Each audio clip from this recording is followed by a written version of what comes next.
Now that's cute. You think you are in charge here? On a crowded night, two black twin sisters, Jada and Jade Carter, were harassed, threatened, and arrested by power-tripping, drunk, off-duty cops at a local bar. Mocked for their looks, treated as outsiders, and manhandled in front of silent onlookers. They were paraded as easy prey, women to humiliate, victims with no power to fight back. But the officers never realized who they were cuffing. Before that night, the Carter sisters had survived harder battles honed by years as FBI agents. The cops thought they were breaking two women. In truth, they were igniting their own downfall. Before we go any further, comment where in the world you are watching from and make sure to subscribe because tomorrow's story is one you do not want to miss. The bar's usual chatter died down as Jada Carter stared directly into Sergeant Bryce Harlan's bloodshot eyes. The overhead lights caught the police badge still clipped to his belt, a stark reminder of the power he wielded even while off-duty and drunk.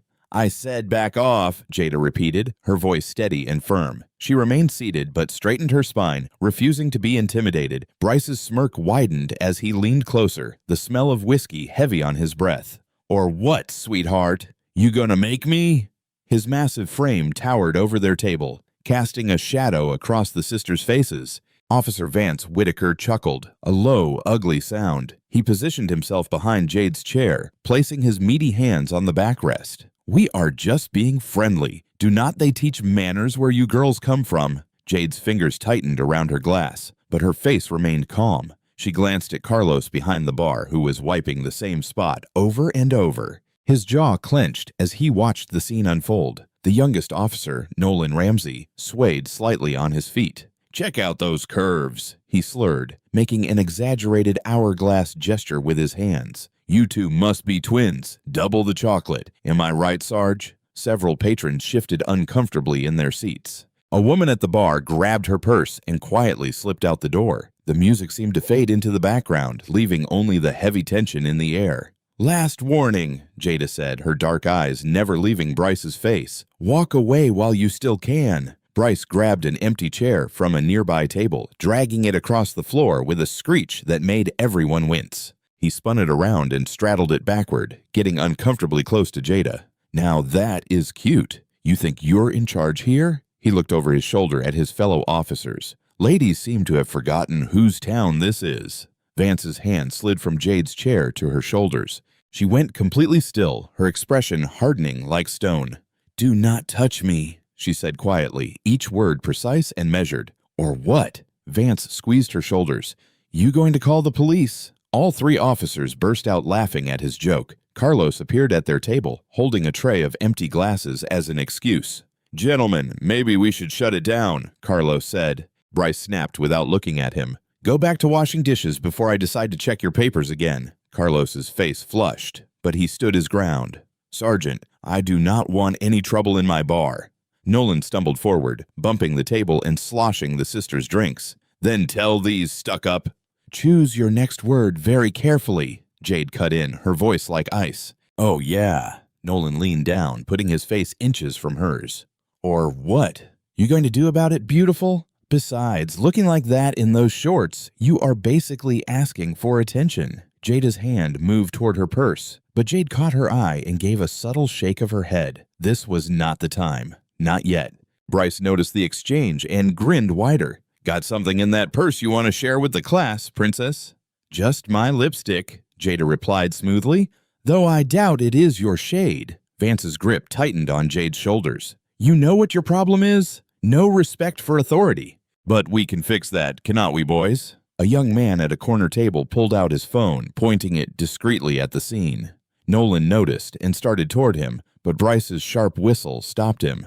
"Later," Bryce said meaningfully. He turned back to Jada, dropping all pretense of humor. "Here is what is going to happen. You two are going to apologize for your attitude, buy us a round of drinks, and maybe if you ask real nice, we will forget about this little display of disrespect." Jada took a slow sip of her drink, then set it down deliberately. "Here is what is actually going to happen. You are going to take your hands off my sister, step back from our table, and leave us alone, because right now you are making a very big mistake." "That sounded like a threat," Bryce said, his voice dropping dangerously low. "Vance, Nolan, did you hear a threat?" "Sure did, Sarge," Nolan said eagerly. Definitely threatening an officer, Vance agreed, his fingers digging into Jade's shoulders. Bryce's smirk turned predatory. Now that is a serious offense. Might have to take you ladies downtown, teach you some manners. The sisters exchanged another look, a lifetime of silent communication passing between them in an instant. The tension in the bar had reached a breaking point, like a rubber band stretched to its limit. The three officers moved in closer, forming a tight circle around the sisters' table. Bryce's eyes roamed over their bodies with undisguised hunger, lingering on their legs, exposed by their shorts. "Would you look at that?" Bryce drawled, nudging Nolan. Twins really do share everything, even their taste in outfits. Jade's face remained neutral, but her jaw tightened. She had dealt with men like this her entire career, first in community outreach and now at the Bureau. Their kind of power came from making others feel small. "Those hips, though," Nolan said, licking his lips. "Bet you girls can dance real good." He started swaying his own hips in a crude imitation. Vance chuckled, his breath hot on Jada's neck. "What do you say, ladies? Give us a little show, since you are dressed for it and all." The few remaining patrons studiously avoided looking their way. Carlos had disappeared behind the bar, probably calling someone for help. But the sisters knew better than to expect backup in a town where these men ruled. "Back up," Jada warned again, her voice carrying across the now silent bar. "You are drunk, and you are making fools of yourselves." Bryce's face darkened. "Making fools of ourselves?" He gestured at their outfits. "You come in here dressed like that, shaking what your mama gave you. And we are the fools." "Our clothes are not an invitation," Jade said quietly, but with seal in her voice. "And your badge is not a license to harass women." "Harass?" Bryce's laugh was ugly. "Honey, if you did not want attention..." He moved behind Jade's chair with surprising speed for a drunk man. "You would not dress like this." The sound of his hand connecting with Jade's backside echoed through the bar like a gunshot. His laughter followed, loud and cruel, as Jade shot up from her chair, her face flushed with fury and humiliation. "You son of a..." Jada lunged forward, but Vance was ready. His bulk slammed her against the wall, knocking the wind from her lungs. He pressed his forearm across her collarbone, pinning her in place. "What is the matter?" Bryce taunted, still standing too close to Jade. "Cannot take a compliment from an officer of the law." He reached for Jade again, but she knocked his hand away. "Touch me again," Jade said, her voice trembling with rage. "And you will pull back a stump." Nolan giggled, pulling his handcuffs from his belt with an exaggerated flourish. The metal clinked ominously in the tense silence. "Ooh, now that is definitely a threat against an officer." Around them, patrons stared into their drinks or at their phones, shoulders hunched. A middle-aged couple near the door gathered their things and hurried out. Nobody wanted to witness what was coming next. Nobody wanted to be the next target. "Someone is getting awful hostile," Vance said, increasing the pressure on Jada's chest. "Maybe we should take this somewhere more private. Teach you ladies some respect." Jada struggled against Vance's grip, her training screaming at her to fight back, to protect her sister. But she forced herself still, knowing that one wrong move now could spiral into disaster. Bryce moved closer to Jade, using his height to loom over her. His breath reeked of whiskey and spite as he growled. "Let me explain something real clear. This is my town." He jabbed a finger into her chest. "My streets." Another jab. "My rules." Nolan jangled the handcuffs again, grinning like a kid on Christmas morning. "And rule number 1 is you do not talk back to cops, especially not when we are being so nice," Vance added, his free hand moving to stroke Jada's hair. She jerked her head away and his fingers tangled painfully in her curls. Bryce circled Jade like a shark, his eyes never leaving her body. "See? We could have had a real good time. Could have shown you girls some real Southern hospitality." His hand shot out, grabbing Jade's wrist when she tried to step away. "But now you have gone and hurt our feelings." Carlos appeared at the edge of the scene, his face pale but determined. "Sergeant Harlan, please, they are customers." "Did I stutter before, Carlos?" Bryce's voice dropped to a dangerous whisper. "One more word from you, and I will be real interested in that back room of yours." Carlos's mouth snapped shut, his hands balling into helpless fists at his sides.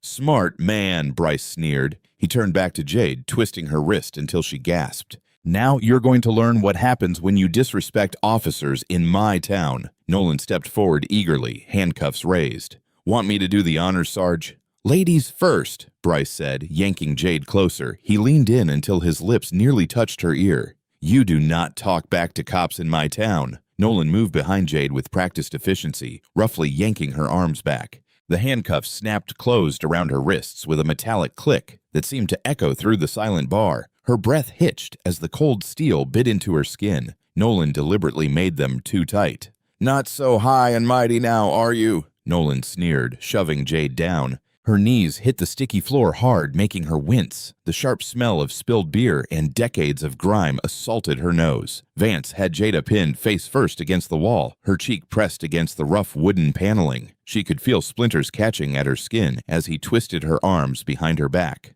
Bryce hummed, circling them like a vulture. "All that sass, all that thickness means nothing when you are in cuffs." His eyes raked over their bodies again, lingering where their shorts had ridden up from the rough handling. "Should have played nice when we gave you the chance." Jade's shoulders burned from the awkward angle Nolan held her arms. She could feel every pair of eyes in the bar either staring or deliberately looking away. The humiliation burned hotter than the physical pain, knowing these drunk bullies were putting on a show of power. "Please." Carlos's voice cracked as he stepped forward, hands raised. "They have not done anything wrong. Let me call them a cab."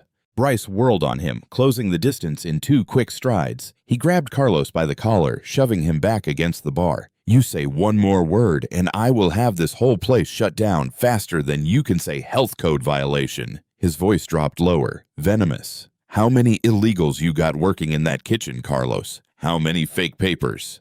Carlos's face went ashen. His hands trembled as he backed away, but Jade caught the subtle movement as he slipped his phone deeper into his apron pocket. The red recording light blinked steadily. "That is what I thought," Bryce smirked, turning back to his prey. A woman at a nearby table raised her phone, trying to capture what was happening. Nolan spotted the movement and lunged forward, snatching the device from her hand. "No cameras," he shouted, throwing the phone down. The screen shattered against the hardwood floor, pieces of glass and plastic skittering across the boards. The woman shrank back in her seat, eyes wide with fear. Vance laughed, using his free hand to pat Jada down roughly. "Gotta make sure they are not hiding anything dangerous." His fingers lingered too long at her hips, her waist, sliding up her sides. "Could have weapons anywhere in these tight little outfits." Jada jerked against his grip, earning herself a harder shove against the wall. "Stay still," Vance growled in her ear. "Unless you want to add resisting arrest to the charges." "Charges?" Jade demanded, still on her knees. "What charges? We have not done anything." Bryce crouched in front of her, grabbing her chin. "Disorderly conduct, disturbing the peace, threatening an officer." His thumb brushed across her lower lip. "Maybe assault, depending on how cooperative you decide to be." Jade yanked her face away from his touch. Disgust evident in her expression, Nolan responded by pulling her arms higher behind her back, making her gasp. "Get them up!" Bryce ordered, standing. "Time for a ride downtown." Vance hauled Jada away from the wall, while Nolan roughly jerked Jade to her feet. The sisters were pushed toward the door, stumbling in their captor's grip. The remaining patrons parted like water, creating a clear path to the exit. No one made eye contact. No one spoke up. The only sounds were the sisters' footsteps and the jingling of the officers' equipment belts. "Such a waste," Bryce said, holding the door open. "Could have been a fun night for everyone." He reached out to touch Jade's hair as she passed, but she jerked away despite Nolan's painful grip. The night air hit them like a slap, humid and heavy. The parking lot's fluorescent lights cast harsh shadows across the scene, making everything feel surreal. A patrol car sat waiting, its presence suggesting this had not been as spontaneous as the officers pretended. Vance shoved Jada harder than necessary, making her trip. She barely caught her balance, her shoulders straining against the cuffs. "Careful there, sweetheart," he mocked. "Would not want to add falling down drunk to your charges."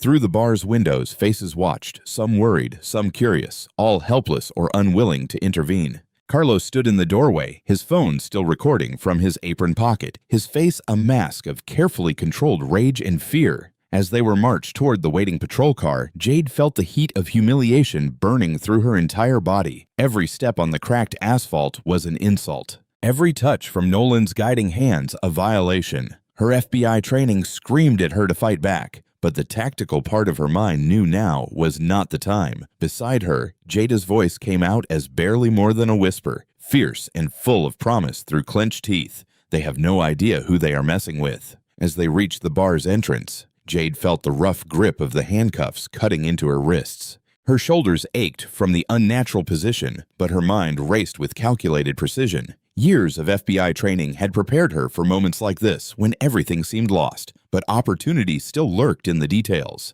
She twisted her hands behind her back, fingers straining against the metal restraints. Nolan's drunken focus was more on shoving her forward than watching her hands. With practiced flexibility, she managed to work 2 fingers into her back pocket, where her badge case sat heavy against her thigh. The leather case was slick with sweat, making it harder to grasp. Jade bit her lip, concentrating through the pain as she worked the case free, millimeter by millimeter. Finally, she felt it slide free. With a subtle flick of her wrist, she let it drop. The badge case hit the wooden floor with a heavy thud that seemed to echo through the tense silence. It landed face up, the golden shield catching the bar's dim light. The FBI seal was unmistakable. "Federal Bureau of Investigation," Jade announced, her voice carrying across the now silent room. Despite the bruise blooming on her cheekbone where Nolan had grabbed her face earlier, her tone remained steady and authoritative. Her eyes swept the crowd, making sure every witness understood the gravity of what they were seeing. The patrons, who had been averting their eyes, now stared openly, phones discreetly emerging from pockets. The air in the bar seemed to thicken with tension as the implications sank in. Jada stepped forward, shrugging off Vance's momentarily loosened grip. She stood tall despite her bound hands, chin raised in defiance. "You are assaulting federal agents," she added, her words sharp as ice picks in the silence. Her dark eyes locked onto Bryce's face, watching the realization hit him. For a moment, Bryce just stared at the badge on the floor, his alcohol-flushed face frozen in surprise. Then, like a switch being flipped, he burst into loud, forced laughter. The sound was ugly, more threatening than amused. "Well, is not that cute?" He kicked the badge case, sending it skittering across the floor. "You think that fancy little card means anything here?" His voice dropped to a dangerous growl. "This is my town, my rules." He nodded to Nolan, who immediately yanked the cuffs tighter on Jade's wrists. The metal dug deeper into her skin, drawing a sharp intake of breath. Despite her efforts to stay stoic, Nolan's breath was hot against her neck as he leaned in close. "Should have kept that pretty mouth shut." Around them, the crowd shifted uncomfortably. The sound of phones being unlocked and camera apps opening filled the tense silence. Bryce's head snapped toward the noise, his face darkening. "Anyone takes a picture," he announced to the room, "they will be joining these ladies downtown. Interference with police business is a serious offense." His hand rested meaningfully on his holstered weapon. Carlos moved carefully behind the bar, his movements deliberately slow and non-threatening. He leaned close to a regular customer seated at the counter, his voice barely above a whisper, but urgent. "Remember what you saw tonight. Remember everything." The patron gave a subtle nod, eyes fixed on his drink. Vance grabbed Jada's arm again, his fingers digging into her bicep hard enough to leave marks. "Let us go, FBI," he sneered, making the title sound like an insult. "You can file a complaint from your cell." The sisters were pushed forward again through the door and into the humid night air. The parking lot's security lights cast harsh shadows across their faces as they were marched toward the waiting patrol car. The metallic smell of an approaching storm hung heavy in the air, matching the electricity of the moment. Bryce walked behind them, his boots scraping against the asphalt. "You know what happens to cops who end up in jail?" he asked conversationally. "Same thing is going to happen to you, federal scum. Worse, probably." His voice dripped with cruel anticipation. Nolan shoved Jade roughly into the back seat, not bothering to protect her head from the doorframe. She bit back a curse as pain shot through her temple. Jada was pushed in after her. The sisters pressed together in the cramped space. The door slammed shut with a final-sounding thunk. Through the window, they could see Carlos standing in the bar doorway, his face a mask of controlled anger and helplessness. His phone was still recording in his apron pocket, capturing everything. Bryce leaned into the driver's window, speaking to the officer behind the wheel. "Take the long way to the station," he ordered with a meaningful look. "Show our federal friends some local hospitality." The engine roared to life, and the car pulled away from the curb. Streetlights swept across the interior in rhythmic patterns, illuminating the sisters' faces in brief flashes. The partition between the front and back seats could not fully muffle the officer's malicious laughter. As they turned onto the main road, Jada leaned close to her sister, her voice barely audible over the engine noise.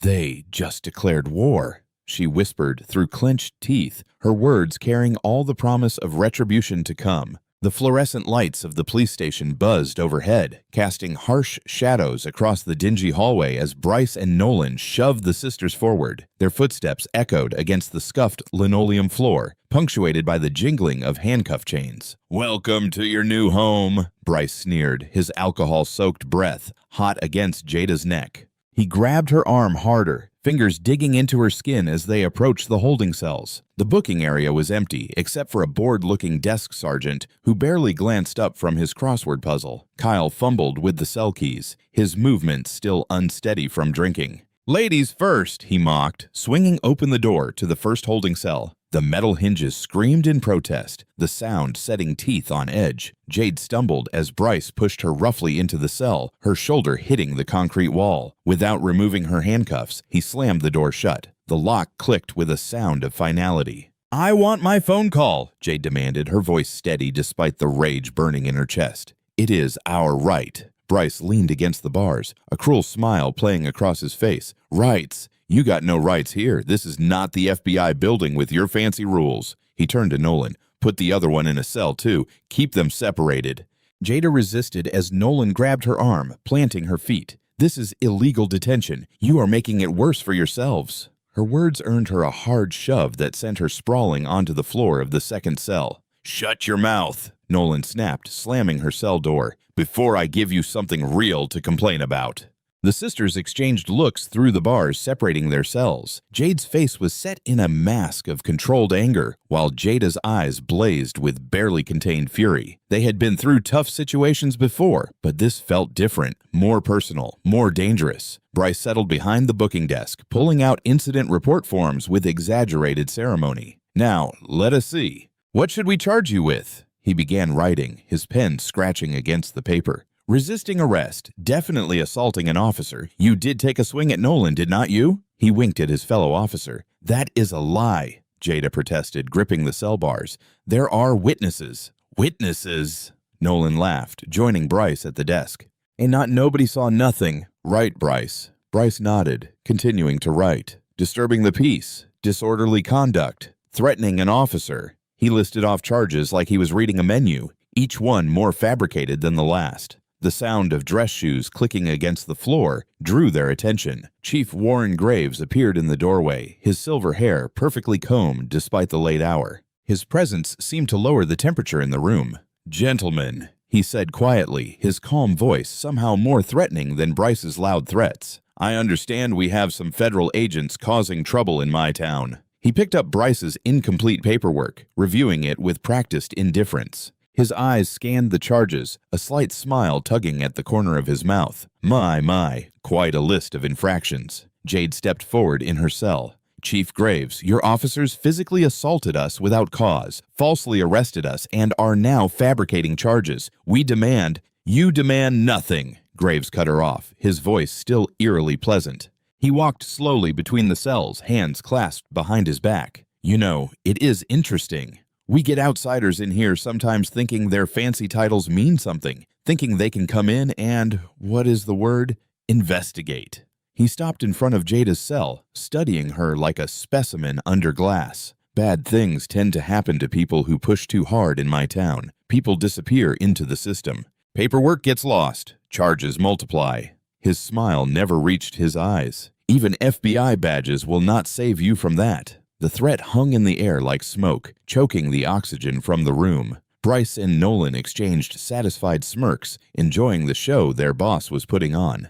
"You cannot intimidate us," Jada said, her voice low and dangerous. "We have dealt with corrupt cops before." Graves chuckled, the sound devoid of humor. "Corrupt? That is such an ugly word. I prefer to think of it as maintaining order. My order." He straightened his tie. "You have a choice, ladies. You can take your disorderly conduct charges, spend the night here, and leave town tomorrow with your tails between your legs. Or," he let the alternative hang unspoken. "Or what?" Jade challenged. "You will make us disappear. Add us to your collection of victims." "Victims?" Graves's eyebrows rose in mock surprise. "I do not see any victims here. Just two drunk women who attacked my officers and are now facing the consequences of their actions." "That is what the paperwork will show anyway." He handed the forms back to Bryce. "Finish processing them. I want everything done by the book. Our book." With a final cold smile at the sisters, he turned to leave. Bryce and Nolan returned to their paperwork, now emboldened by their chief's approval, the scratching of their pens mixed with their occasional laughter as they invented more details for their false report. Jada pressed against the bars separating her from Jade's cell, her voice barely above a whisper. "This is not about us," she said, watching her sister's face in the harsh fluorescent light. "It is about how many others they have buried." The hours crawled by like years. The station had grown quiet, with only the occasional shuffle of feet or distant phone ring breaking the silence. The sisters had settled into a watchful waiting game. Jada paced her cell, 6 steps forward, 6 steps back, her bare feet cold against the concrete floor. Their shoes had been taken during processing, along with their phones and jewelry. Standard procedure, they had said, though nothing about this was standard. Jade sat on her thin metal bunk, back straight against the wall, eyes focused on the hallway. Neither sister had spoken much since Chief Graves's threat, but their minds were racing, cataloging every detail, every face, every word spoken. The sound of soft footsteps drew their attention. A young officer appeared, carrying 2 paper bags and paper cups of water. Elena Morales. They had noticed her earlier, hovering at the edges of the booking area, her discomfort with the situation visible in her tense shoulders and averted eyes. "Dinner," she announced, loud enough for anyone listening to hear. "Standard issue sandwich and chips." Her voice dropped to barely above a breath as she approached Jada's cell first. "Do not trust anyone here." This is not the first time. Jada accepted the paper bag, her fingers brushing against Morales' hand. She felt something slip between them, a small folded piece of paper. Without changing her expression, she let it slide into her palm. Morales moved to Jade's cell, maintaining the pretense of routine food delivery. Her movements were careful, measured, as if being watched. "The water fountain is broken, so you will have to make do with cups," she said at normal volume, then whispered, "They do this at least once a month, usually to black women passing through." Jade took her meal, her face a mask of defeat for any watching eyes. "Thank you, officer," she said, slumping onto her bunk as if resigned to her situation. After Morales left, the sisters ate in silence, but their minds were racing. Jada waited until she heard the night shift changing in the distance before carefully unfolding the note under her thin blanket. A phone number was written in tight, neat handwriting, followed by the words, "Emergency FBI contact. Deputy Director Victor Chen." "They have done this before," Jade murmured, her voice so low it was almost inaudible. "Multiple victims. Multiple witnesses," Jada corrected, equally quiet. She tore the edge of her paper bag, using it to memorize the phone number before eating the note. "We just need to survive the night." The sandwich was stale, the chips staler, but they ate everything. They needed their strength. Through the small window high in the wall, they could see the moon hanging like a watchful eye. A drunk was brought in, his loud protests echoing through the holding area. Bryce and Nolan appeared, roughing him up more than necessary before throwing him in a cell further down. They paused to leer at the sisters. "How are our FBI superstars doing?" Bryce taunted, rapping his nightstick against the bars. "Not feeling so tough now, are you?" Jada kept her eyes down, shoulders slumped. Jade curled up on her bunk, turning her face to the wall. They heard Nolan laugh. "Look at that," he said. "All that attitude gone already. Maybe they are learning their place."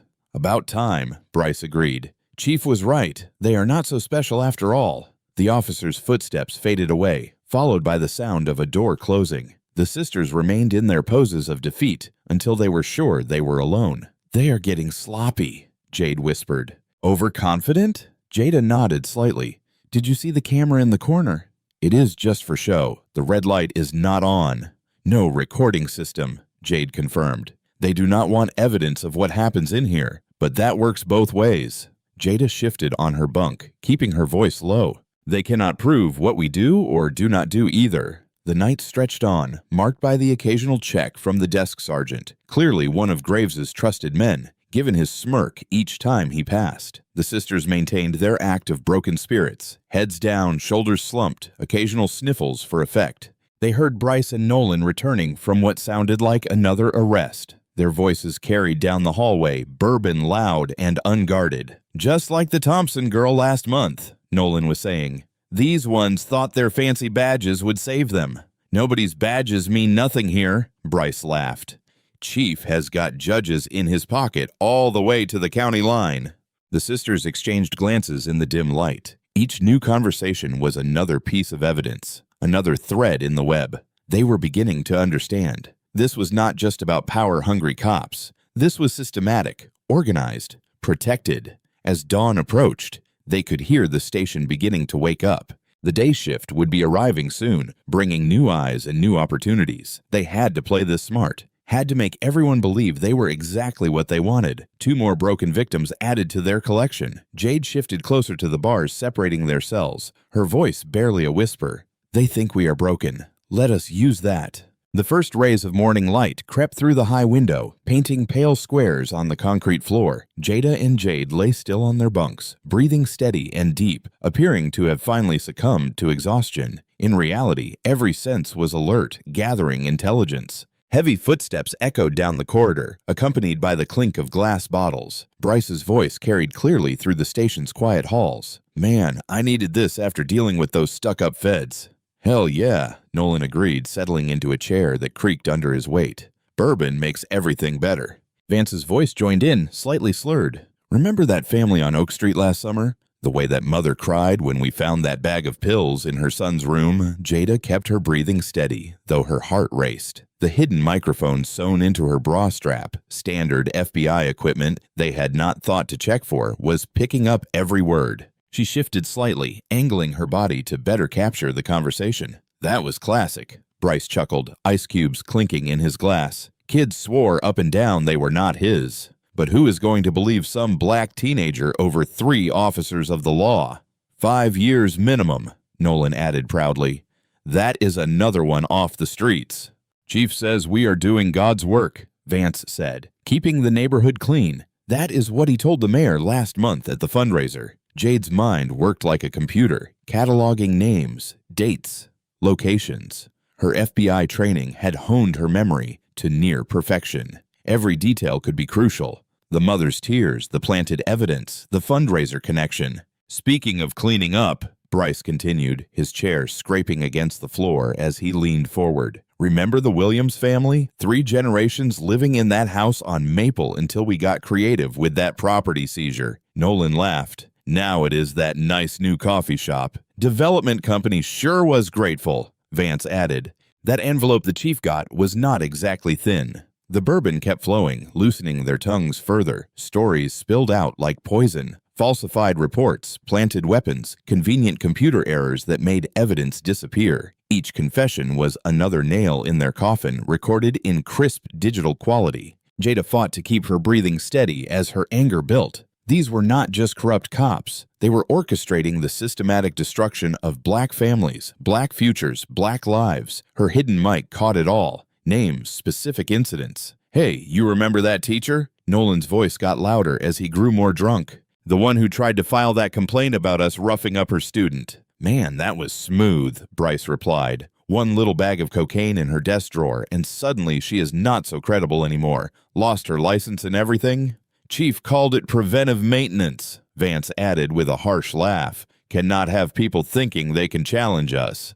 Through barely open eyes, Jade watched their reflections in the polished metal toilet. 3 men, badges still pinned to their chests, drinking stolen bourbon and laughing about destroyed lives. She memorized their gestures, their specific words, the way Bryce led the conversations, and Nolan eagerly followed. "Remember that grandmother last month?" Nolan was saying now. "The one who kept filing complaints about police harassment?" "Yeah, her grandson is doing 15 years, Bryce replied proudly. "Amazing what you can do with a little creativity and an unregistered gun." "She shut up real quick after that," Vance added. "They all do eventually." The conversation drifted into technical details, which judges were in their pocket, which evidence lockers had faulty cameras, which desk sergeants could be trusted to lose paperwork. Each word was another thread in the web of corruption they were mapping. A door opened somewhere in the station, and the men quickly gathered their bottles. "Shift change soon?" Bryce muttered. "Better clear this out." "What about them?" Nolan asked, nodding toward the cells. "Think they learned their lesson?"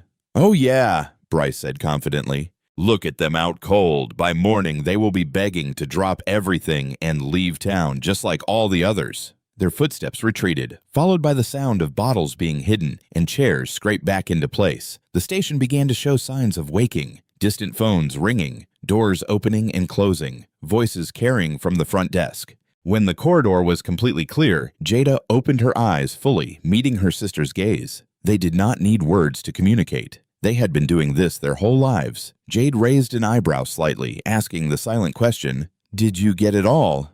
Jada gave an almost imperceptible nod. Hours of drunken confessions, all captured in perfect digital quality. Names, specific crimes, enough to start an investigation that would rip the roof off this corrupt department. But they had to be smart. One wrong move and that evidence would disappear, just like all the other evidence these men had made vanish over the years. They needed to get the recording out, needed to contact Deputy Director Chen, needed to protect their proof. The sisters lay still as early morning light filled their cells. Their bodies appeared defeated, their spirits seemingly crushed, exactly what their captors wanted to see. But beneath that careful facade, their minds were racing, planning, coordinating without words. Jada shifted slightly closer to the bars between their cells. "We have got them," she breathed, her lips barely moving. "All we need is the right moment." The morning shift brought new faces and fresh cruelty. Officers paraded past their cells, some sneering, serene, others pointedly ignoring them. But one face stood out. Officer Elena Morales, her dark eyes carrying a hint of sympathy beneath her professional mask. She waited until the corridor cleared before approaching with their breakfast trays. "Eat quickly," she whispered, sliding the bland oatmeal through the slots. "I can get you to a phone, but we have to time this perfectly." Jada studied the young officer's face, looking for any sign of deception. But Morales' hands trembled slightly as she straightened her uniform, the gesture of someone taking a real risk, not setting a trap. "Why help us?" Jade asked softly, stirring her oatmeal without eating it. Morales glanced over her shoulder before responding. "Because I have seen what they do, how they destroy people, and I am tired of being part of it." She explained her plan in quick, hushed sentences. The ancient landline in the file room, rarely used now that everyone had cells, the gap between shift changes, the camera blind spot behind the metal filing cabinets. "I will create a distraction," Morales promised. "You will have maybe 5 minutes. Make them count." The sisters shared a look, weighing their options. The recording was burning a hole in Jada's hidden mic, but without outside help, it might never see the light of day. They needed an ally higher up, someone with real power. When shift change came, Morales' timing was perfect. A crash echoed from the front desk, followed by shouting about spilled coffee and ruined paperwork. Keys jingled quietly in their cell locks. "Now!"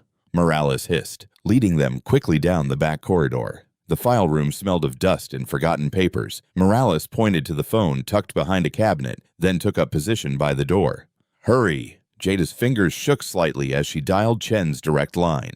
Her supervisor had always seemed fair, had promoted them despite pushback from others in the bureau. If anyone would help, it would be him. The line rang 3 times before Chen's familiar voice answered. "This is Chen."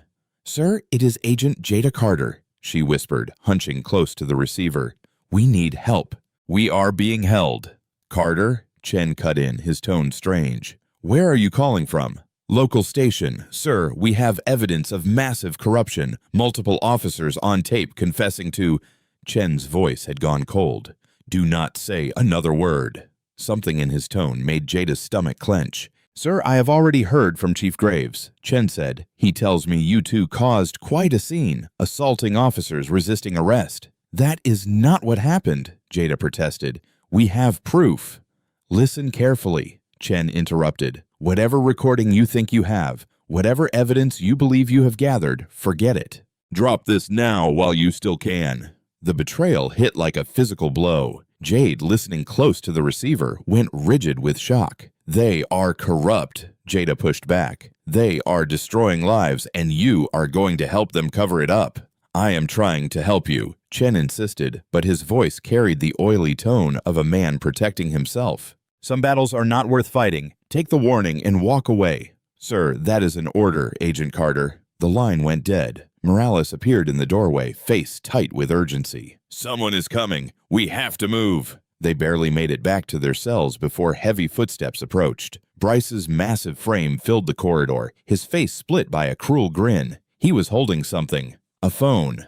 Their blood ran cold as he held it up, displaying a text message. "Well, well," he drawled. "Just got an interesting call from your FBI boss. Real understanding guy. The Chen says you two are problem agents. Always causing trouble, says we should handle this locally." Jade exploded forward, her fist striking the cell bars with enough force to make them ring. The sound echoed through the station like a bell of rage. "You corrupt piece of—" Now.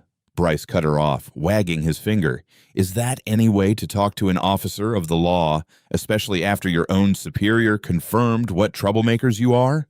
Jada stood perfectly still, her fury running so deep it had crystallized into something cold and sharp. They had counted on Chen, trusted him, believed in the system he represented. His betrayal was not just personal, it was a betrayal of everything the badge was supposed to stand for. "What's wrong?" Bryce taunted, realizing nobody is coming to save you. "That is right. You are all alone here. No backup, no cavalry, no justice, just us, teaching you your place." He strutted closer to Jade's cell, clearly enjoying her rage. "Your boss sends his regards, by the way. Says we should take our time, make sure the lesson really sinks in." Jade's knuckles were bleeding from striking the bars, but she did not seem to notice. Her eyes burned with a fury that made even Bryce step back slightly. But it was Jada's response that sent a chill through the corridor. No outburst, no threats, just 4 words spoken with deadly calm. "Then we burn them all." The intensity in her voice made Bryce's smirk falter for just a moment, because it was not the threat of a desperate prisoner. It was a promise from someone who had nothing left to lose and everything to prove. He covered his unease with a harsh laugh and walked away, but the sisters' eyes followed him. They had lost their ally in the Bureau, lost their faith in the system, lost every option except one, taking down the entire corrupt machine no matter the cost. Later that night, Morales slipped back to their cells, her steps quick but cautious. "I have a message," she whispered, pretending to check their restraints. "Carlos, the bartender, he wants you to know he has something important." Jada leaned closer to the bars. "What do you mean?" "He had cameras," Morales explained softly. "Hidden ones for security the night at the bar. He got everything, but he needs help getting the footage out safely." Hope flickered in Jade's eyes. "Can you arrange contact?" Morales nodded slightly. "I know someone, Lena Harper, investigative journalist. She has been trying to expose corruption here for years, but nobody would talk until now." The next day, Lena arrived under the pretense of interviewing the sisters about their criminal behavior. The guards let her in, smirking at what they assumed would be another hit piece against 2 troublemaking FBI agents. Lena was sharp-featured and intense, her pressed blazer at odds with the grimy interview room. She set up her recorder with practiced efficiency, then leaned in close. "Carlos contacted me," she whispered, pretending to adjust her microphone. "I have seen the footage, but there is more, so much more. Judge Harlan Whitaker has been collecting evidence for years." "Clarence Whitaker?" Jada asked quietly. "The retired circuit judge." Lena nodded. "He has been documenting cases of police corruption since before you two were born, watching, waiting for the right moment for someone brave enough to take them on." She pulled out a legal pad, ostensibly taking notes for her article, but what she wrote made both sisters' eyes widen. "Meeting tonight. Whitaker's house. Carlos bringing footage. I have files. Police scanner frequencies. Badge numbers. Bank records." Jade glanced at the guard outside, then mouthed silently, "How?" "Morales?" Lena wrote, "She is helping coordinate. We have 2 hours during shift change. Timeline critical."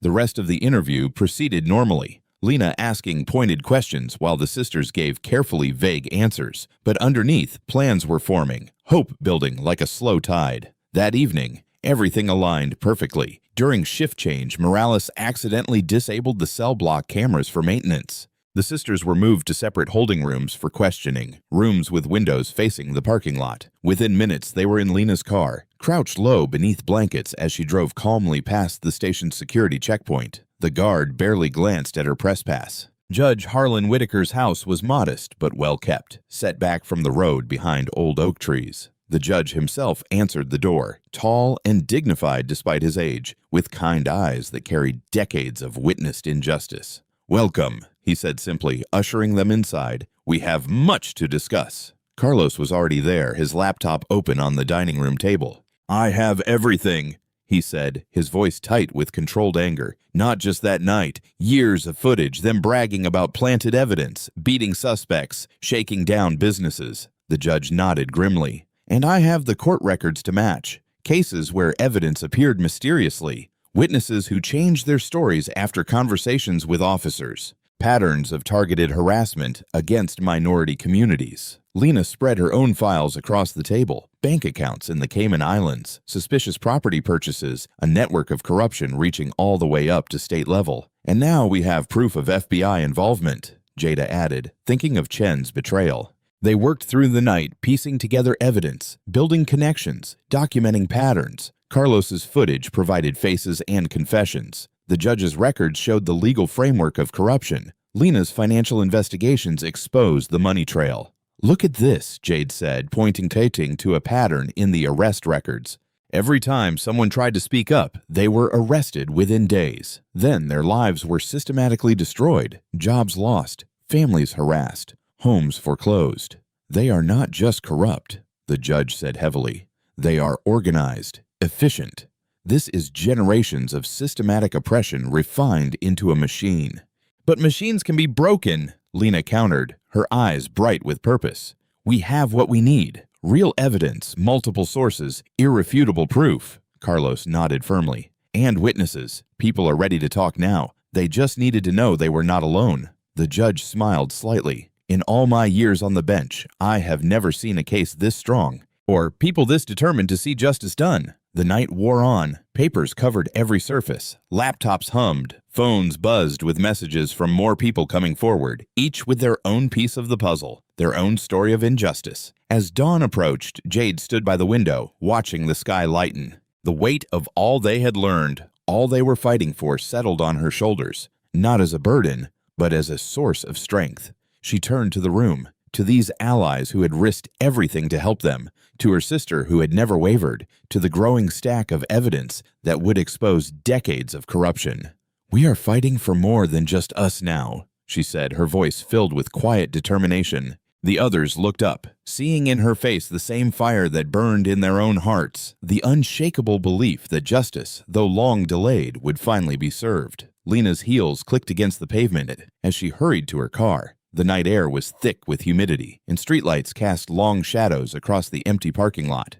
Her briefcase was heavy with evidence, photos, documents, USB drives filled with Carlos's recordings. She did not notice the dark van until it was too late. Two men in ski masks jumped out. Lena turned to run, but a third man appeared behind her. She swung her briefcase, landing a solid hit, but they overwhelmed her quickly. The sound of fists hitting flesh echoed in the darkness. "Should have minded your own business," one attacker growled, stomping on her laptop and phone. They left her bleeding on the asphalt, taking her briefcase and everything in it. A passing driver found her minutes later and called for help. At the hospital, Lena lay unconscious, tubes snaking from her arms. Her face was swollen, ribs cracked, right arm broken in 2 places. The doctors said she was lucky to be alive. Across town, Carlos was closing up his bar when he smelled smoke. He ran to the back room and found flames already climbing the walls, feeding on gasoline someone had poured everywhere. The fire spread impossibly fast.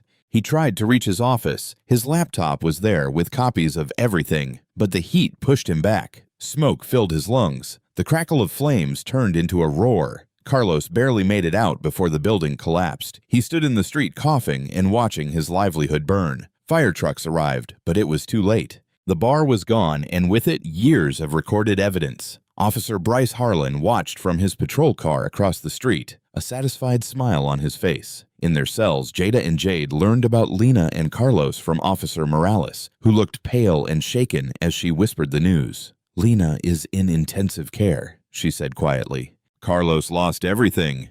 And they are saying," she swallowed hard, "they are saying you two arranged it all from in here. New charges are being filed. Conspiracy, arson, attempted murder." Jada's hands clenched into fists. "That is insane. We have been locked up." "They are claiming you have outside accomplices," Morales explained. "They have got witnesses who will swear they heard you planning it during visiting hours." "More lies," Jade said bitterly. "More false witnesses." Chief Graves appeared then, looking smug. Quite a night, he said, tapping his baton against the bars. Shame about your friends, but that is what happens when people do not know their place. He slid copies of the new charges through the slots. You will be transferred to maximum security tomorrow. Cannot have dangerous arsonists in our little jail, can we? After he left, Jada read through the paperwork, her jaw tight with anger. The charges were elaborate, detailed, a complete fabrication built on false statements and manufactured evidence. Look at this, she said to Jade. They have got fake phone records showing calls between us and unknown conspirators, bank transfers that never happened. They have been planning this. Jade studied the papers. The dates are wrong, she noticed. They rushed it, got sloppy. Not that it matters, Jada replied. They control everything. The evidence, the witnesses, the system itself. A guard brought their dinner, cold bologna sandwiches and weak coffee. Neither sister touched the food. Lena knew too much, Jade said quietly. The financial records, the offshore accounts. She could trace the money, and Carlos had video proof. Jada added, years of them discussing crimes right there in his bar, thinking no one was recording. They fell silent as heavy footsteps approached. Bryce and Nolan swaggered past, making a show of checking the locks. Sleep tight, ladies, Bryce called. Tomorrow is going to be a long day. Hope you like prison food. When they were gone, Jade moved closer to the bars, separating their cells. What about Judge Whitaker? His records? Morales says his house was broken into this afternoon, Jada replied. Everything taken. They are thorough. I will give them that. The sisters sat in silence as night settled over the jail. Somewhere, a prisoner sobbed. Keys jingled as guards made their rounds. We knew they would fight back, Jade said finally. Knew they would try to silence everyone. But this, Jada gestured at the charges, they are not even trying to be subtle anymore. They are panicking.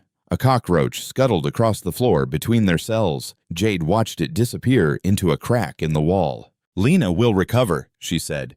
Carlos will rebuild. We are not finished. No, Jada agreed. We are not, and neither are they. This is just the beginning of how far they will go to keep their power. Through the narrow window, they could see stars appearing in the darkening sky. The same stars they had watched as children, dreaming of justice, swearing to fight against bullies and corruption. Jade reached through the bars. Jada clasped her hand tightly. They are desperate, Jada said, her voice hard with determination, which means we are close.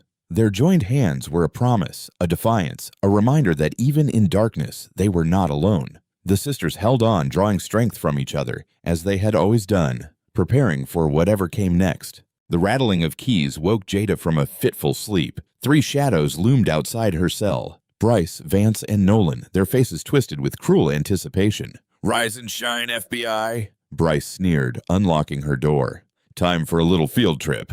Jada's muscles tensed as Vance yanked her roughly to her feet. In the next cell, Nolan was doing the same to Jade. The sisters exchanged quick glances, reading each other's thoughts without words. Where are you taking us? Jade demanded as Nolan shoved her forward. Bryce laughed, the sound echoing off the concrete walls. Somewhere quiet, somewhere private. They were marched through empty corridors, their bare feet cold against the floor. The night guard's desk was empty. No witnesses to their removal. Outside, the summer air was thick and heavy. A white van waited in the shadows, its engine idling. The sisters were pushed inside, landing hard on the metal floor. No seats, no windows, just darkness and the smell of oil and rust. Vance climbed in back with them while Bryce took the wheel and Nolan rode shotgun. The van lurched forward, tires crunching on gravel. You know what your problem is? Bryce called from the front seat.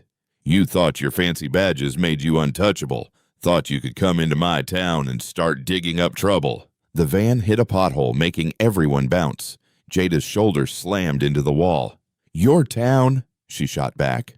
You mean your personal playground, where you can abuse whoever you want? Vance's backhand caught her across the face. Shut your mouth. Touch her again, Jade growled, and I will. You will what? Nolan twisted around in his seat, grinning. We own this county. Police, judges, even your precious FBI supervisor, they all play by our rules. The van turned onto a rough road, branches scraping the sides. Through the windshield, Jada glimpsed trees pressing close, their leaves black against the starlit sky. Nobody knows where you are, Bryce said. Nobody is coming to help. By morning, you will just be 2 more missing persons cases. Maybe they will find pieces of you in the swamp. Maybe not. The sisters sat back to back, drawing strength from each other's presence. Jada felt Jade's fingers brush hers, a silent signal they had used since childhood. Stay alert. Wait for an opening. After minutes of bumpy road, the van stopped. When the back doors opened, the smell of stagnant water and rotting vegetation filled the air. An abandoned warehouse loomed ahead, its broken windows like empty eye sockets in the moonlight. "Home, sweet home," Bryce announced, shoving them toward the building. "At least for the next hour or so. That is about how long it will take for the gators to clean up after we are done." Inside, moonlight filtered through holes in the roof, casting strange shadows on debris-strewn concrete. Rusty machinery hulked in the corners like sleeping monsters. Vance produced a flashlight, sweeping its beam across empty oil drums and fallen beams. Rats scurried away from the light. "Perfect spot," Nolan said. "Nobody has been out here in years. Nobody to hear anything." Bryce circled the sisters slowly, enjoying their vulnerability. "You know what I love about this job? Getting to put arrogant scum in their place, especially ones who think having dark skin and a badge makes them special." "Is that what this is about?" Jada asked, her voice steady despite her racing heart. "You cannot stand seeing black women with authority." "This is about respect," Bryce snarled. "About knowing your place in the natural order." "Natural order?" Jade laughed harshly. "You mean white men with badges getting away with murder?" Nolan kicked her legs out from under her. She fell hard but immediately started to rise. Vance's boot on her back kept her down. "I have waited a long time for this," Bryce said, drawing his service weapon. "Ever since you two walked into that bar acting all superior, like you were better than us." "We are better than you," Jada said coldly. "We protect people. You prey on them." Bryce's face darkened with rage. He grabbed her hair, yanking her head back. The gun's barrel pressed against her temple, cold and final. "Any last words, FBI?" he whispered. "Any clever comments about justice? About right and wrong?" Jada stared straight ahead, refusing to give him the satisfaction of seeing fear in her eyes. She felt Jade tense behind her, ready to move despite Vance's boot. The gun pressed harder, metal biting into skin. Bryce's finger tightened on the trigger, but Jada's sharp laugh cut through the tension. "What is wrong, Bryce? Need a gun to feel strong? Cannot handle two women without backup." His hand trembled slightly. Drunk and angry, his control was slipping. "Shut up. Or what?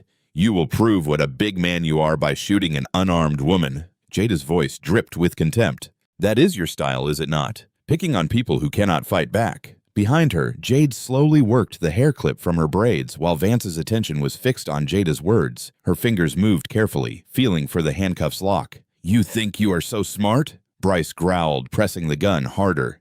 "Think you can talk your way out of this?" "No, I think you are a coward," Jada continued, noting how his rage made him step closer. "A small man with a badge terrorizing people because it is the only way you can feel powerful." Nolan shifted uneasily. "Just shut her up already." "What is wrong, Nolan?" Jada taunted.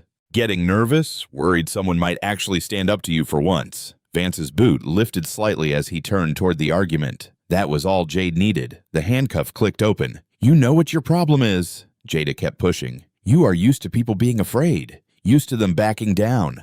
But we are not afraid of you." Bryce's face twisted. "You should be." "Why? Because you have got a gun? Because you have got drunk friends to hold us down?" Jada's eyes blazed. "That just proves how weak you really are." With a roar of rage, Bryce swung the gun to strike her face. But Jada was ready. She ducked, the weapon whistling past her ear. In the same instant, Jade exploded upward, driving her elbow into Vance's gut. He doubled over with a grunt of pain. Nolan lunged forward, but Jada's leg swept out, catching his ankle. He crashed to the floor, his head cracking against concrete. Bryce tried to bring the gun back around, but Jade was already moving. Her palm struck his wrist, sending the weapon spinning into the darkness. "You bit!"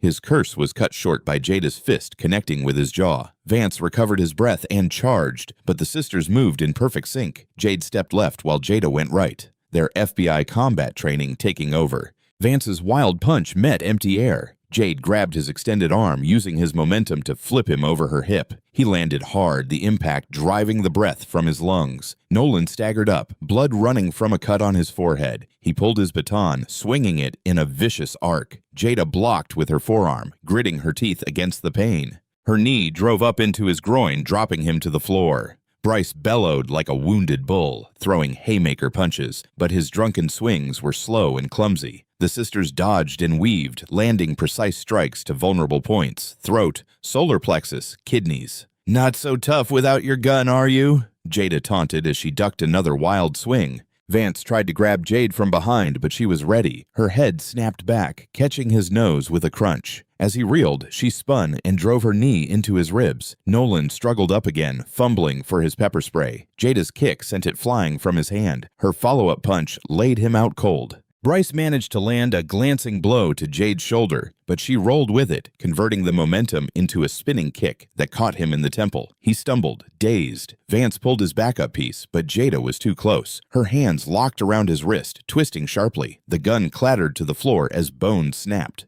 His scream echoed off the warehouse walls. Through it all, the sisters moved like dancers in a deadly ballet, each anticipating the other's moves, creating openings, covering blind spots. Years of training and shared instincts made them devastating against the drunken, undisciplined cops. Bryce tried to bull rush Jade, but she sidestepped smoothly. His own momentum carried him into a support beam with a resounding clang. He slumped to his knees, vision swimming. Nolan stirred feebly but stayed down while Vance cradled his broken wrist, moaning. Jade retrieved Bryce's dropped handcuffs, approaching him as he knelt dazed on the concrete. The metal clicked shut around his wrists, tight enough to bite. "Welcome to our world," she said coldly. "How does it feel to be helpless?" Jada stood over him, voice hard with triumph. "Checkmate." Bryce's eyes were unfocused, blood trickling from a cut above his eye. The warehouse was silent except for harsh breathing and Nolan's quiet groans. The mighty sergeant, so full of swagger and menace just minutes before, knelt defeated on the filthy floor.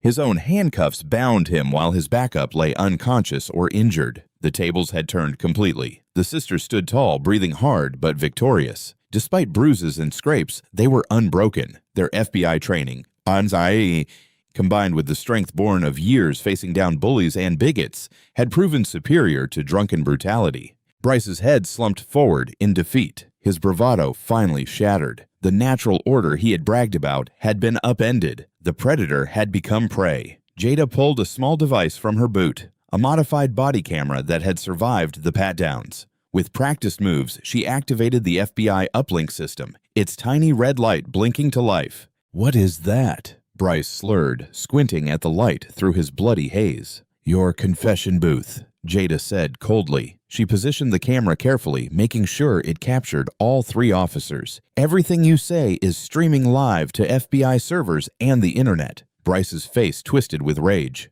"You are bluffing." "Am I?" Jada held up her phone, showing the live feed. "Right now, thousands of people are watching, including your superiors." Nolan's eyes widened with sudden fear. "Turn it off." He tried to lunge forward, but fell back, still dizzy from the fight. "Why?" Jade asked, her voice dripping with false sweetness. "Worried about people seeing the real you, the brave officers who kidnap women and threaten to kill them." Vance cradled his broken wrist, shaking his head. "You cannot prove anything." "Actually, we can," Jada said. "Your phone GPS puts you here. The warehouse security cameras caught you dragging us inside." "And now," she smiled coldly, "now we have you live." Jade circled behind Bryce, her steps measured and calm. "Tell them about the other women, Bryce. The ones you have terrorized over the years, the evidence you planted, the lives you have ruined." "I do not know what you're talking about." Bryce spat, but sweat beaded on his forehead. "No." Jada moved closer, her voice hard.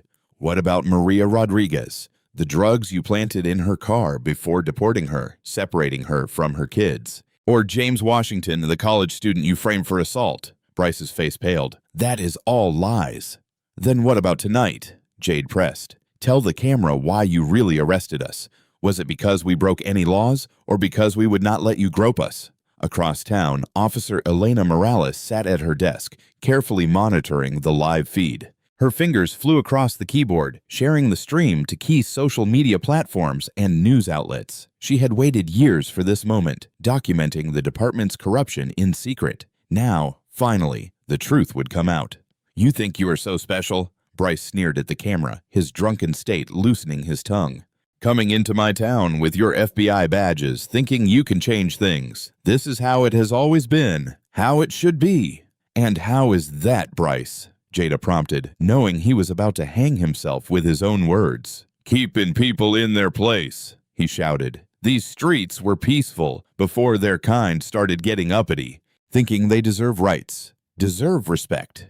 He spat the words like poison. Nolan tried to shut him up, but Bryce was too far gone, too drunk and angry to stop. "You know how many of them we have put away?" He continued, laughing darkly. "Plant a little evidence here, rough them up there. They learn real quick who is in charge."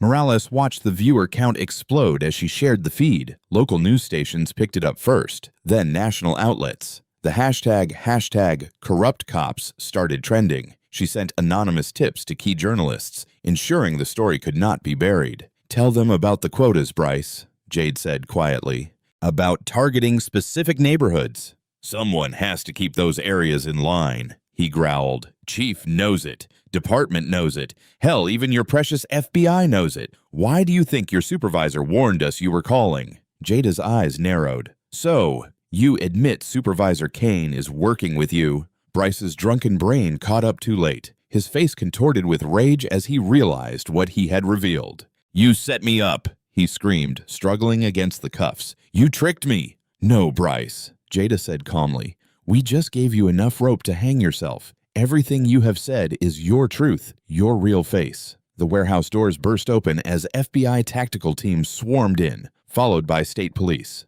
Morales had made sure the feed reached the right people. "This is all lies," Bryce screamed into the camera as agents surrounded him. "They attacked us. They are the criminals." But the evidence was undeniable. The live stream had caught everything. His threats, his confessions, his racist rants. Millions had watched him reveal the ugly truth behind his badge. The sisters stood side by side, watching coldly as Bryce continued to rave. His power was gone, stripped away by his own words and actions. The camera kept rolling, documenting his final meltdown for the world to see. "You are under arrest," a senior FBI agent announced, reading Bryce his rights as other agents secured Nolan and Vance. "You cannot do this to me," Bryce thrashed against the cuffs. "I am a police officer."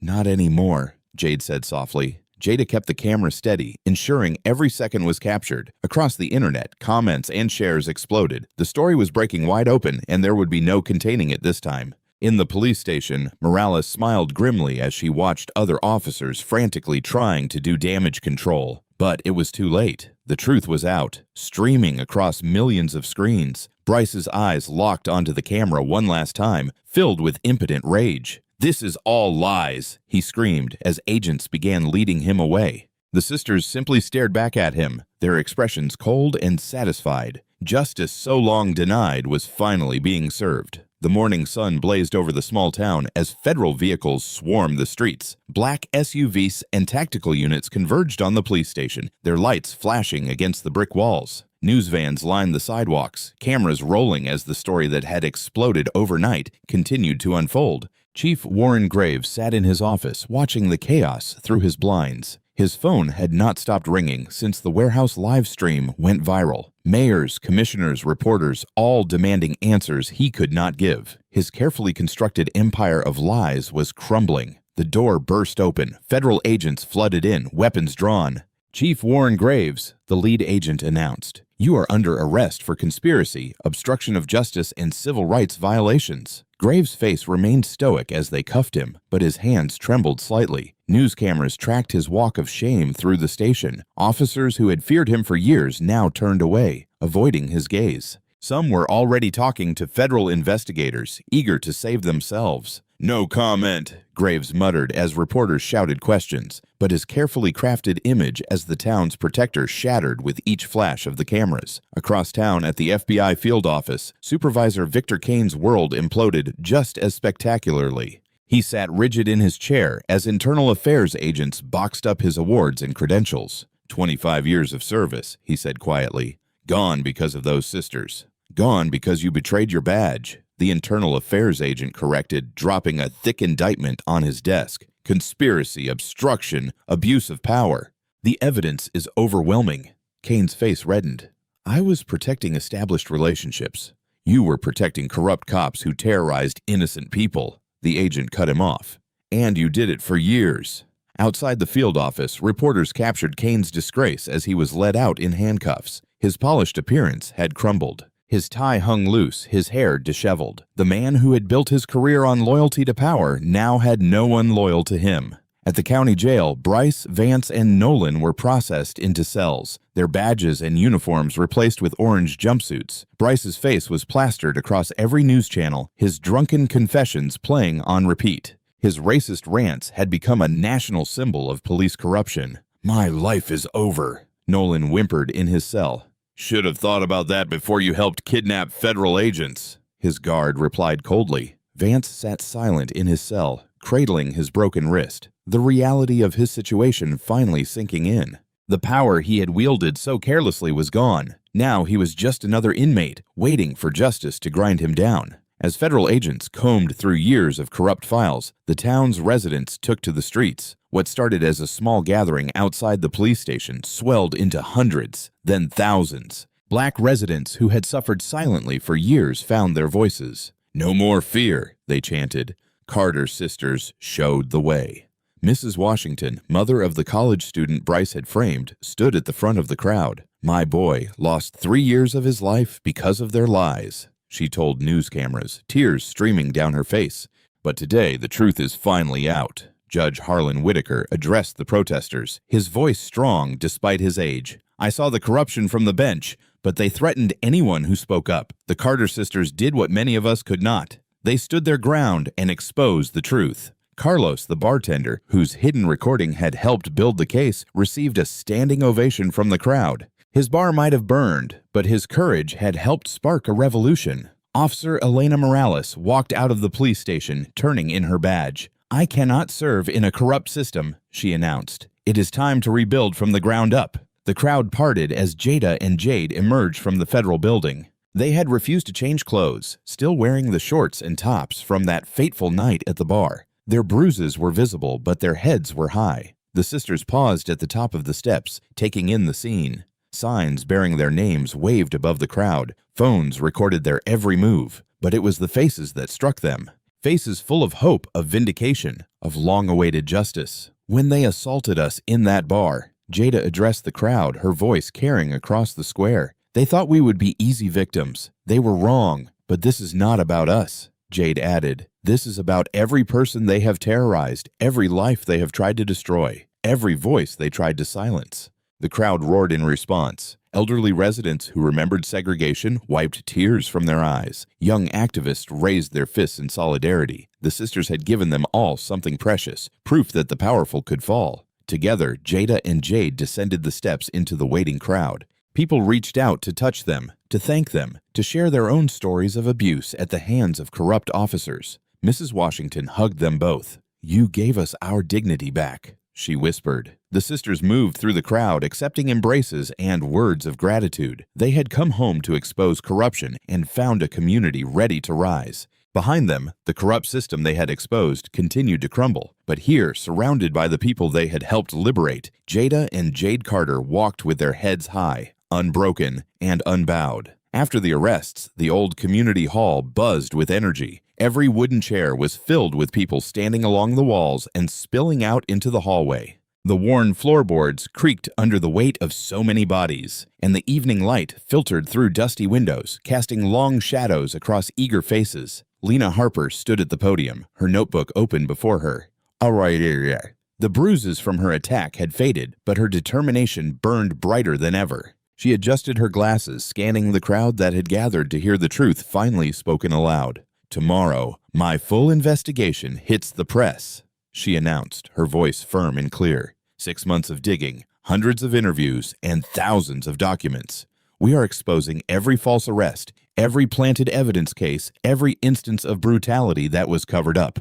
The crowd murmured, a mix of pain and vindication in their responses. An elderly man in the front row nodded slowly, tears streaming down his weathered face. His grandson had spent 5 years in prison on fabricated charges. The story does not end with Bryce Harlan and his cronies. Lena continued, flipping through her notes. We have uncovered a network of corruption spanning 3 decades. Judges who looked the other way, prosecutors who buried evidence, politicians who profited from our silence. She paused, making eye contact with faces in the crowd. But most importantly, this story is about you. The mothers who lost sons to false charges. The business owners who paid protection money. The witnesses who were threatened into silence. Your voices are finally being heard. Judge Harlan Whitaker rose from his seat, his tall frame still commanding respect despite his age. He made his way to the podium with measured steps, each one echoing in the attentive silence. I sat on that bench for 30 years, he began, his deep voice resonating through the hall. Watched good people get crushed by a system that was meant to protect them. Every time I tried to speak up, they threatened to destroy my family. He gripped the podium, his knuckles whitening. But those days are over. Chief Graves's network is exposed. His allies are scrambling to save themselves. Federal investigators are reopening hundreds of cases. His voice swelled with emotion. This town is ours again. The crowd erupted in cheers and applause. People hugged each other, some crying openly. Mrs. Washington stood up, raising her son's college acceptance letter. He had been released and cleared of all charges, ready to restart his life. Officer Elena Morales, now working with the federal task force, shared updates on the investigation. 17 officers have been indicted so far. The FBI's Civil Rights Division is establishing a permanent presence here. We are rebuilding the department from scratch with community oversight. Carlos, still operating his bar from a temporary location while rebuilding, spoke about the night that started it all. When those officers attacked the Carter sisters, they thought it would be just another abuse of power. Instead, it became their downfall. The crowd turned as Jada and Jade Carter entered from the back, making their way to the front. They moved through the audience, accepting hugs and words of gratitude. Their presence commanded attention, not from fear like the corrupt officers had used, but from earned respect. Jada took the podium first, her FBI badge glinting under the hall's lights. When we came home that night, we were just two sisters wanting a quiet drink. She began, her voice carrying to every corner.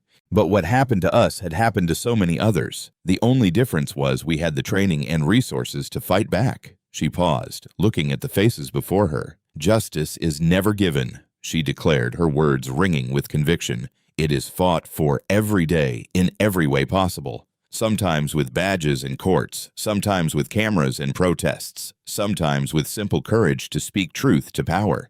Jade joined her sister, their shoulders touching in solidarity. The men who attacked us thought their badges made them untouchable, she added. They were wrong. No one is above the law and no one is beneath justice. She smiled, gentle but determined. And tonight we fought for all of us. For every person they tried to break, every family they tried to destroy, every truth they tried to bury. The hall filled with applause again, people rising to their feet. Young activists who had organized the protests stood beside elderly residents who had endured decades of abuse, united in victory, united in determination to prevent it from happening again. Lena returned to the podium holding up advanced copies of her exposé. Tomorrow, the whole country will know what happened here, but more importantly, they will know how we fought back, how a community found its voice and demanded better. Judge Whitaker nodded solemnly. This is not just about punishing the guilty. It is about building something better, a justice system that serves everyone equally, a police force that protects rather than terrorizes, a community where truth matters more than power. As the meeting wound down, people lingered, sharing stories and plans for the future. The sisters stood together, watching the scene unfold. They had helped break decades of silence, but the real power lay in the community that had risen up once given the chance. Finally, as the evening deepened into night, Jada and Jade stepped out of the community hall. The street was quiet now, but not with the fearful silence of before. This was a peaceful quiet, the kind that comes after truth has won out over lies. Side by side, they walked into the darkness, their footsteps echoing on the sidewalk. Behind them, the corrupt system they had exposed sat behind bars, its power broken. The fight for justice would never truly end. But in this town, at least, the silence had been shattered forever. I hope you enjoyed that story. Please share it with your friends and subscribe so that you do not miss out on the next one. In the meantime, I have handpicked 2 stories for you that I think you will enjoy. Have a great day.